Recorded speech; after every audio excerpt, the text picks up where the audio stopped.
살아계신 하나님의 말씀에 내가 은혜 받기를 사모합니다 하는 마음 담아서 자 크게 아멘하는 겁니다. 할렐루야. 네, 말씀의 제목 따라 하겠습니다. 하늘의 밀. 주중에 뉴스를 보니까요, 국가인권위원장 후보가 국회에 출석해서 청문회를 하는 내용을 뉴스를 통해서 보게 됐는데요, 국회의원이요 후보자에게 이런 질문을 해요. 창조론이 뭡니까? 이렇게 물어요. 국가인권위원장을 검증하는 자리에서 창조론이 뭡니까? 이렇게 묻는 거죠. 그 후보가 대답을 합니다. 하나님께서 천지를 창조하셨다, 그 말씀입니다. 그래요. 또 다른 국회의원이 묻습니다. 포괄적 차별금지법 찬성합니까? 반대합니까? 그러자 후보가 대답을 해요. 지금의 형태로는 반대합니다. 그래요. 또 다른 국회의원이 묻습니다. 동성애에 대해서 후보자의 생각은 어떻습니까? 그러자 대답합니다. 사람을 미워한다든지 차별을 둬서는 안 된다고 생각합니다. 그러나 그 행위에 대해서는 합리적 비판은 가능해야 한다고 생각합니다. 그렇게 대답을 하는 겁니다. 자, 여기는 교회고 저는 목사입니다. 그분이 기독교 신앙과 성경적인 가치관, 신념을 가지고 그가 대답한 것에 대해서 저는 동의하고 또 응원합니다. 그런데 저는 그분에 대해서 말씀을 드리려고 하는 것이 아니라 그 후보에게 질문을 하는 국회의원에 대해서 여러분들과 이야기를 나누고 싶은 겁니다. 이 국회의원들은 왜 이렇게 집요하게 그 후보의 사상, 그 후보의 종교적인 신념, 이런 것을 왜 이렇게 아주 묻고 그렇게 질문을 하는 것일까요? 집요하게 왜 묻는 것일까요? 그 이유는 국회의원들이 아는 겁니다. 무엇을? 신념이 얼마나 중요한 것인지를 아는 거예요. 신념은 핸들과 같아요. 대형 버스에 승객들이 가득 탔는데 운전기사분이 핸들에 손을 얹고 그 핸들을 돌리는 방향으로, 그 작은 핸들을 돌리는 방향으로 그 육중한 버스가 그 방향으로 가고 그 안에 타고 있는 모든 사람들이 다 그 방향으로 가는 거예요. 이는 버스도 배도 비행기도 심지어 국가도 전 세계도 마찬가지입니다. 다 무엇에 따라 그 방향으로 가느냐? 바로 신념에 따라서 그 방향으로 가는 거죠. 그것을 알기 때문에 이 후보의 기독교 신앙, 또 포괄적 차별금지법을 반대하는 그의 신념에 대해서 그렇게 집요하게 물으면서 그에게 이렇게 말합니다. 여기는 목사 뽑는 자리가 아닙니다. 목사 되려고 왔습니까? 그렇게 질타하고 어떻게 해서든지 그를 낙마시키려고 하는 거죠.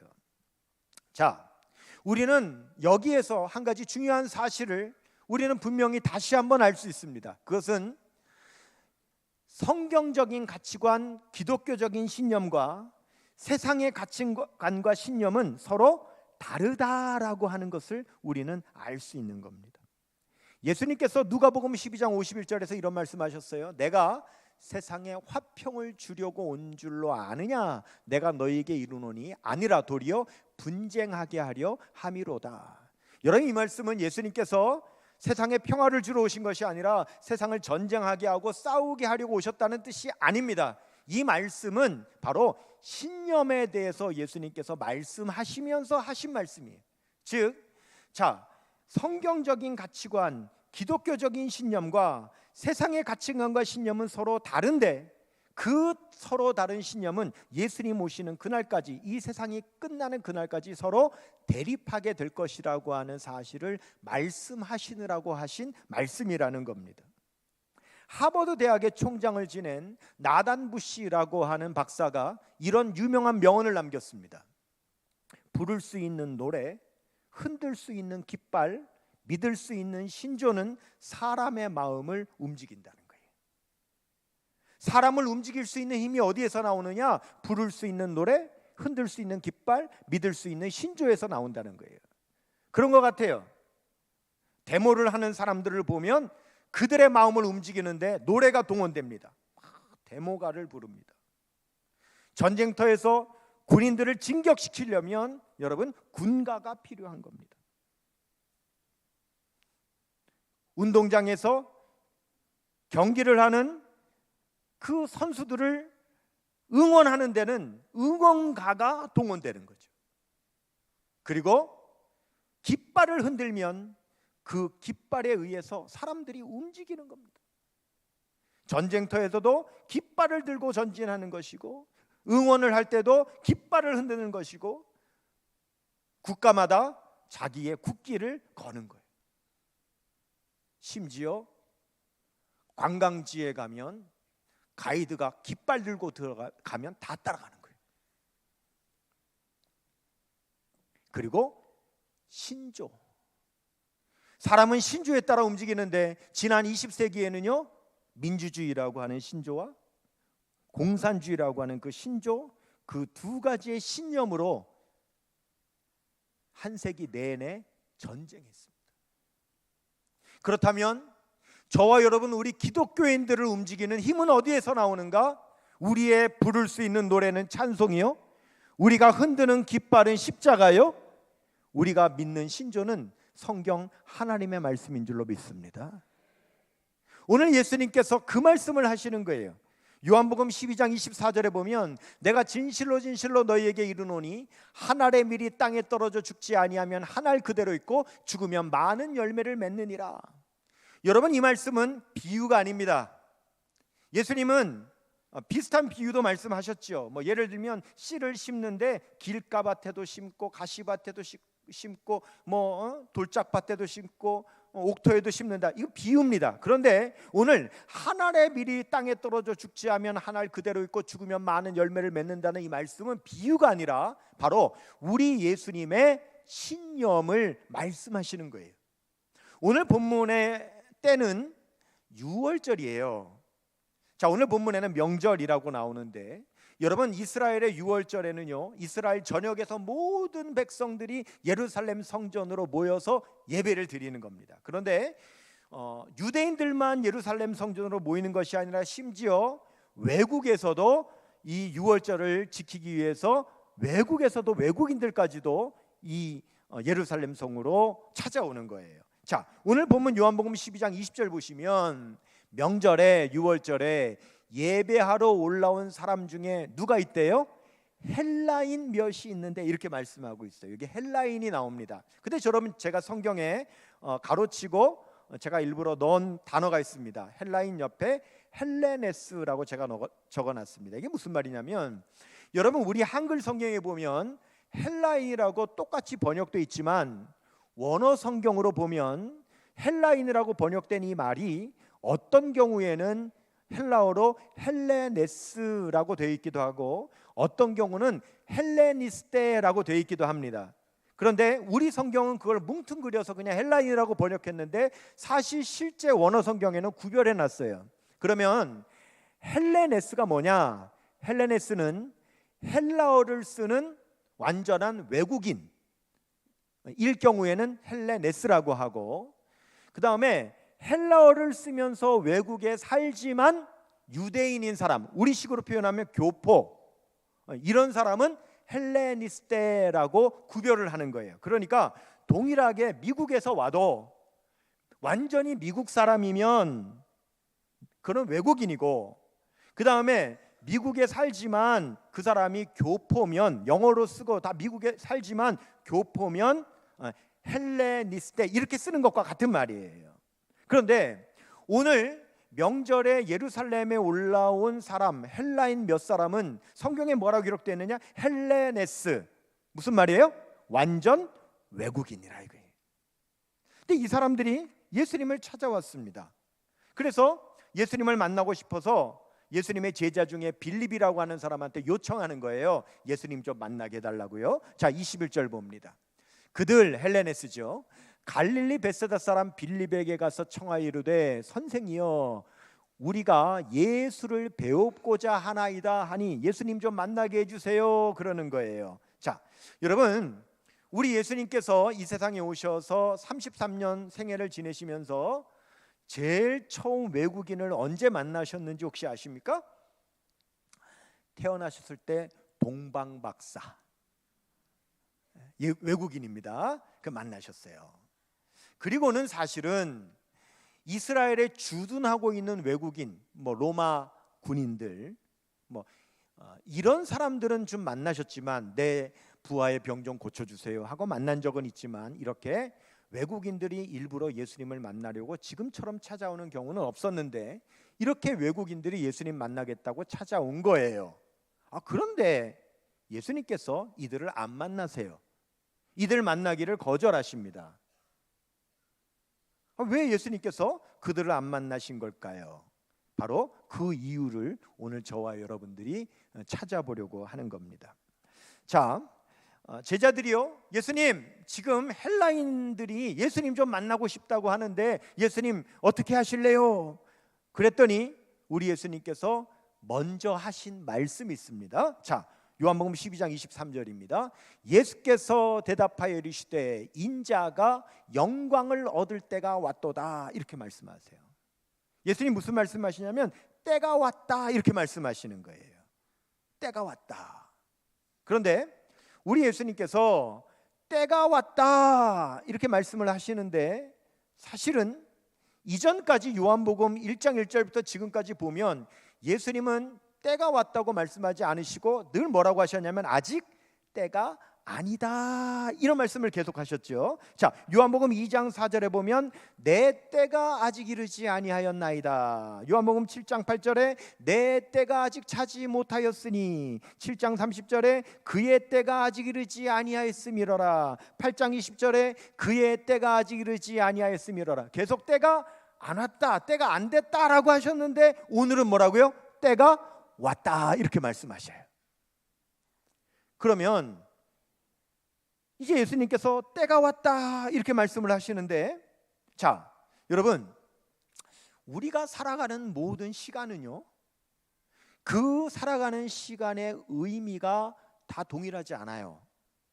우리가 사는 시간 중에 어떤 시간은 더 의미 있는 시간이 있고 어떤 시간은 덜 의미 있는 시간이 있고 그런 겁니다. 자, 그래서 저 같은 경우는 목사인데 저의 시간 속에서 저에게 가장 의미 있는 시간 중에 하나는 뭐냐면 바로 지금 이 시간이에요. 이 예배 시간에 강단에 서서 하나님의 말씀을 전하는 바로 이 시간이 저에게는 가장 의미 있는 시간 중에 하나죠. 저는 이것을 뭐라고 표현하느냐? 성언 전달자의 사명을 감당하는 시간이다. 저는 이렇게 표현합니다. 성언, 거룩한 말씀을 전달하는 성언 전달자의 사명을 감당하는 시간. 이것은 저에게 있어서는 아주 중요한 의미의 시간이죠. 그런데 이 중요한 의미의 시간을 위해서 저는 보이지 않는 곳에서 많은 시간을 준비하죠. 바로 이것입니다. 우리의 삶에서는 어떤 중요한 의미의 시간이 있고 그 의미의 시간을 위해서 우리가 준비하는 여러 시간들을 사용하게 되는 거죠.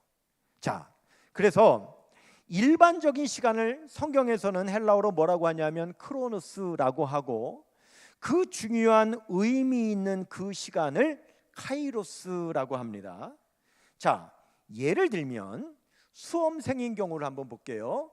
수험생에게 고등학교 3년의 학창 시절은 크로노스고 이 크로노스는 다 무엇을 위한 시간입니까?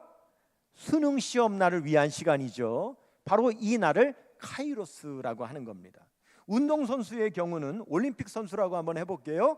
4년 동안의 훈련 기간은 크로노스죠. 무엇을 위한? 올림픽 시합이라고 하는 카이로스의 때를 위한 그러한 크로노스의 시간이라는 거예요. 그래서 우리 한글 성경에도 일반적인 시간인, 즉 어떤 중요한 의미 있는 시간, 이 카이로스를 준비하는 이 시간, 이 크로노스를 우리 성경에는 시간이라고 번역하고, 이 의미 있는 시간, 이 카이로스는 뭐라고 번역하느냐? 때라고 번역하는 겁니다. 그러니까 예수님께서 지금 뭐가 이르렀다 그러셨어요? 때가 이르렀다, 이 말씀은 크로노스인가요? 카이로스인가요? 카이로스, 즉 예수님에게 있어서 굉장히 의미 있고 중요한 시간이라고 하는 거죠. 즉 예수님께서 이 세상에 오신 33년의 시간은 바로 지금 이 카이로스, 이 때를 위한 크로노스라고 하는 거예요. 그러면 지금 예수님께서 왔다, 때가 왔다라고 하는 이 카이로스는 도대체 무엇하는 때냐라고 하는 겁니다. 자, 이 때를 말씀하시는데 23절 보시면 예수께서 대답하여 이르시되 인자가 때가 왔는데, 무슨 때가 왔대요? 영광을 얻을 때가 왔다, 이렇게 말씀하시는 거예요. 예수님에게 있어서 카이로스는 뭐냐? 영광을 얻으시는 때라는 거예요. 그때가 이전까지는 아직 때가 이르지 않았다고 하셨는데 지금은 그때가 왔다라고 말씀하시는 거죠. 그런데 우리는 보통 저와 여러분에게 어떤 영광을 얻을 때가 왔다면 우리는 그때를 기대하고 또 그때가 빨리 왔으면 좋겠다, 이런 생각을 가질 텐데 예수님은 반대예요. 영광을 얻을 때라고 말씀하셨는데 예수님은 이 때가 온 것 때문에 괴로우시고 이 때를 좀 면했으면 좋겠다, 이렇게 말씀을 하시는 거예요. 27절 보시면 지금 내 마음이 뭐해요? 괴로우니 무슨 말을 하리요? 아버지요, 나를 구원하여 이 때를 뭐하게? 면하게 하여 주옵소서. 그러나 내가 이를 위하여가 33년의 크로노스, 이때 카이로스를 위하여 내가 왔나이다, 이렇게 말씀하시는 거예요. 이해가 되십니까? 네. 그러면 여러분 보십시다. 영광을 얻으시는 때인데 이 때가 왔는데 왜 괴로우시냐고요? 이 때를 왜 면했으면 좋겠냐고요? 여러분 도대체 이 때가 무슨 때입니까? 십자가에 못 박혀 죽으시는 때죠. 그러면 우리가 이 말씀이 이해가 되는 거죠. 이 십자가에 죽으심으로 말미암아 온 이를 구원하시는 영광의 때인 것은 맞지만 그 십자가를 지시고 십자가에 못 박혀 죽으시는 것은 예수님에게 괴로운 일이요, 할 수 있다면 이 때를 면하고 싶어 하시는 예수님의 마음을 우리는 알 수 있는 거죠. 그래서 그거다라고 말씀하시는 거예요. 이 영광의 때가 십자가의 때라고 말씀하시는 거예요. 33절 보시면 이렇게 말씀하심은 자기가 어떠한 죽음으로 죽을 것을 보이심이로라, 이렇게 말씀을 하세요. 일부 성경학자들은 이런 추측을 합니다. 아니, 헬라인이, 외국인들이 왜 예수님을 만나러 온 걸까? 도대체 그 이유가 뭘까? 또 예수님은 왜 이들을 일부러 안 만나신 걸까? 성경에 그 내용이 없어요. 그래서 이것은 학자들의 추측인데 아마 외국인임에도 불구하고 일부러 예루살렘의 명절이라고, 유월절이라고 찾아온 걸로 봐서는 이 외국인 헬라인들은 보통 사람들은 아니다라는 거죠. 아마 자기 나라의 고위 관료일 가능성이 굉장히 높습니다. 그 예가 있죠.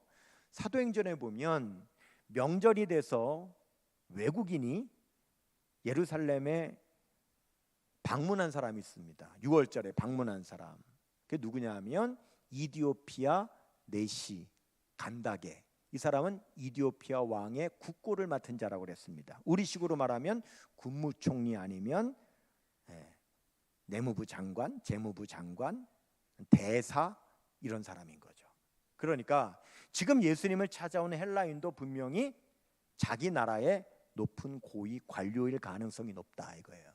그런데 여러분, 그 나라의 관료가 지금 다른 나라에 지금 사절로 이렇게 왔다면 이 사람들은요, 이 이스라엘이라고 하는 나라의 정세에 대해서 굉장히 밝은 사람입니다. 누구보다도 지금 현재 이스라엘의 정세가 어떤지를 연구를 많이 해서 다 알고 있는 사람이에요. 맞습니까? 네, 맞아요. 오늘 2부 예배 때 우리 예배드린 우리 그 집사님 가운데 대사가 있으세요. 지금 외무부 대사가 그 2부 예배 드리는데 제가 직접 대고 물었어요. 본인이 외국인으로 그 외국의 대사로 있을 때 제일 중요하게 다루는 게 뭐냐? 그 나라의 정세가 맞냐? 맞다는 거예요. 그렇기 때문에 이 헬라인들은 당시 이스라엘의 정세에 대해서 너무너무 잘 알고 있는 사람들인데, 그때 이스라엘의 정세가 어떠냐? 첫째로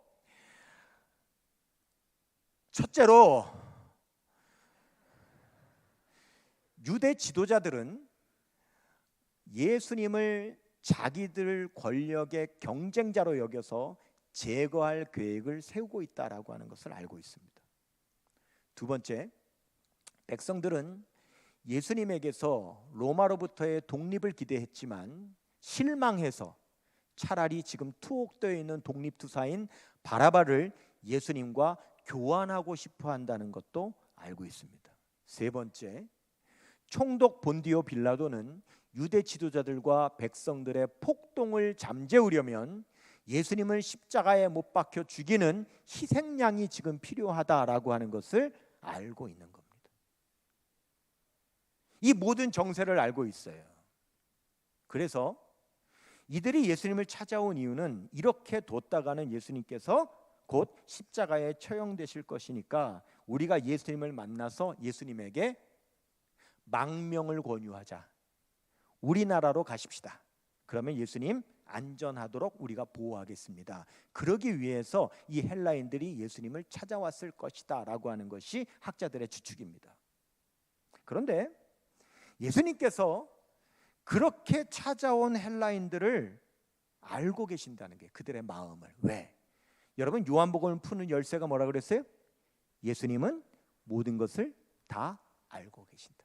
예수님은 지금 모든 정세도 다 알고 계시고, 예수님은 곧 십자가에 못 박혀 죽을 것도 알고 계시고, 지금 헬라인들이 예수님을 왜 찾아왔는지도 예수님은 다 알고 계신다라는 거예요.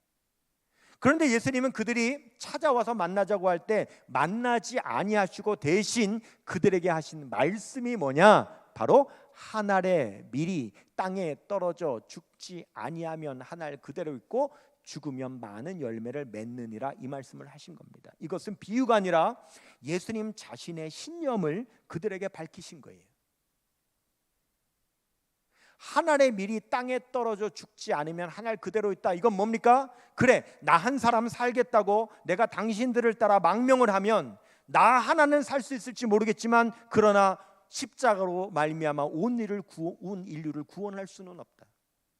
그러나 내가 십자가에 못 박혀 죽으면 나는 죽지만 그로 인하여서 온 인류를 내가 구원할 수 있다. 한 알의 밀이 땅에 떨어져 죽지 않으면 한 알 그대로 있지만 죽으면 많은 열매를 맺는다라고 하는 것은 십자가를 향하여 가시는 우리 예수님의 신념을 밝히시는 말씀이라는 거예요. 예수님은 그 확고한 신념을 갖고 계셨던 거죠. 여러분, 우리가 한 알의 밀을 실제로 한번 본다고 해보십시다. 그 한 알의 밀을 볼 때는 거기서 아무것도 발견할 수가 없어요. 그 밀 안에 얼마나 위대한 능력이 들어있는지, 그 이 한 알의 밀 때문에 얼마나 놀라운 생명의 기적이 일어날 수 있는지 우리는 알 수 없습니다. 이 한 알의 밀을 통하여 이 밀이 가지고 있는 놀라운 능력, 이 밀이 가지고 있는 놀라운 생명의 기적을 우리가 알려면 반드시 땅에 심어야 되는 거죠. 이 한 알을 심으면 이 씨가 썩어서 이 씨에서 자라난 새로운 싹이 다른 열매를 맺게 되고 결국은 저 밭에 밀로 가득하게 될 것을 우리는 그제서야 볼 수 있다는 거예요. 그래서 예수님께서는 내가 너희를 만나지도 않고 너희를 따라가지도 않는다. 다만 이후에 너희는 하나님의 영광을 보게 될 것이다. 그렇게 말씀하시는 거예요. 자, 예수님의 신념은 뭡니까? 예수님의 신념은 지금 십자가도 아십니다. 그때가 왔다는 것 때문에 예수님도 괴롭고 예수님도 피하고 싶지만 그럼에도 불구하고 예수님께서 가지신 내가 십자가에 못 박혀 죽어야만 내가 구원할 수 있다라고 하는 예수님의 신념으로 인하여 예수님은 그 길을 가셨다는 거예요. 그러면 저와 여러분, 우리 예수님의 제자들은 누구예요? 우리도 그 예수님의 길을 따라가는 사람이 우리 예수님의 제자들인 줄로 믿습니다. 그 지고 가신 십자가, 그 못 박히신 십자가, 우리도 그 십자가 지고 우리도 예수님의 뒤를 따라가 그 십자가를 붙잡는 것이 저와 여러분 우리 그리스도인의 신념인 줄로 믿습니다. 그래서 여러분 고린도전서 1장 18절 말씀에 십자가의 도가 멸망하는 자들에게는 미련한 것이요 구원을 받는 우리들에게는 하나님의 능력이라고 말씀하셨어요. 여러분, 우리가 십자가를 붙들고 가는 거, 때로는 우리의 삶에 고통이 있고 힘들고 어려움, 핍박, 여러 가지 고난이 있을지라도 내가 이 십자가를 지고 가겠다라고 하는 이 신념이 여러분 보십시다. 내 삶에 고통이 있을 때 여러분, 우리는 십자가를 더 간절히 붙듭니까? 아니면 십자가를 붙드는 힘이 점점 약해집니까? 다시 묻습니다. 내 삶에 고통이 생기면 저와 여러분, 우리 기독교인의 신념은 이 십자가를 더 강하게 붙들게 됩니까? 아니면 십자가를 붙드는 힘이 약해집니까? 제 생각에는 어느 정도까지의 고통은 우리가 십자가를 붙드는 힘을 강하게 하지만 그 이상의 고통으로 넘어가면 우리는 감당하지 못하고 십자가를 붙드는 우리의 믿음이 약해지는 걸 볼 수 있습니다. 그럴 때 여러분들, 내가 이 고통 가운데 내가 십자가를 더 붙들어야 되는데 내가 지금 이 십자가를 더 붙들 그런 믿음이 나에게 없네? 나는 믿음이 없나 봐? 나 예수님을 안 믿나 봐? 여러분, 그렇게 생각하지 마세요. 우리는 다 연약한 인간입니다. 어떠한 적은 고통에는 십자가를 붙드는 힘이 강해지지만 너무나도 강하고 너무나도 고통스러운 우리를 견디지 못하게 만드는 고통이 우리를 괴롭히면 우리는 이 십자가를 붙들 힘마저도, 그런 의지마저도 도리어 약해지는 것이 우리의 신앙인 것은 당연한 겁니다. 그래서 십자가는 내 신념으로 붙드는 게 아닙니다. 내 의지로 붙드는 게 아닙니다. 성령께서 붙들게 해 주셔야만 우리는 이 십자가를 붙들 수 있는 겁니다. 그러므로 여러분의 마음 가운데 삶의 고난과 고통으로 인하여 이 십자가를 붙들 의지와 믿음조차도 약해지는 나 자신을 발견하게 될 때에 여러분 자신을 탓하지 말고, 여러분 자신의 의지를 탓하지 말고 우리는 성령님께 구해야 되는 겁니다. 성령님 불쌍히 여겨주세요. 성령님 도와주세요. 나는 기독교인으로 수십 년을 살아왔지만 이 고통 가운데 나는 십자가를 붙들 만한 믿음조차도 나에게 없는 것을 발견합니다. 예수님 뭐라 하시는 것이 아니라 당연하다. 너의 의지로 붙잡지 못하는 것이 당연하다. 그러니 성령께서 도와주신다. 성령께서 함께하여 주신다. 여러분, 내가 힘써 붙드는 것이 아니라 성령님 나 좀 도와주세요. 성령님 나 좀 도와주세요. 여러분, 그렇게 기도하시는 그런 저와 여러분 되시기를 주님의 이름으로 축원합니다.